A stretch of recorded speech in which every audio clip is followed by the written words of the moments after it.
Dr. Indrajit Kumaraswamy says that management of the economy has become the most important factor at present. The Deputy Chairman of the Pathfinder Foundation made these remarks at a press conference that was held following the introduction of an economic policy reform roadmap presented by the Pathfinder Foundation. The document titled Charting the Way Forward, Prosperity for All was launched today. I think in recent months the whole country has been preoccupied with constitutional reforms, electoral reforms, improving governance. These are all clearly extremely important issues. But it's arguable that the management of the economy is the most important thing because the impact on the everyday lives of the people of the fortunes of the economy is of paramount importance. So a high priority has to be attached to improving our human resources as quickly as possible.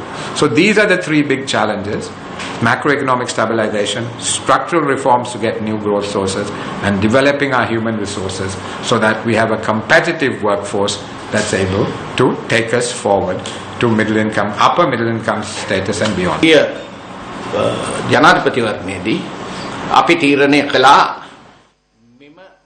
At the concluded presidential election, we decided that we must at the very least submit to the main political parties the fundamental policies that are required to increase the economic growth rate.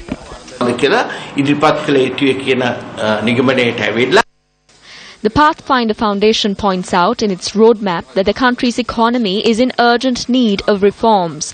The Pathfinder Foundation points out that it is important that all handouts, subsidies and other welfare measures included in the manifestos of the political parties should be costed, and specific measures should be identified for financing the incremental costs involved. The Pathfinder Foundation notes that while this will enable the voters to assess the financial viability of the promises included in the manifestos of political parties, it should also assist in making a clean break from the auction of non-existent resources which has characterized party manifestos in the past. It has become essential for Sri Lanka to achieve an economic growth rate of 10% or above and sustain such growth over the long term.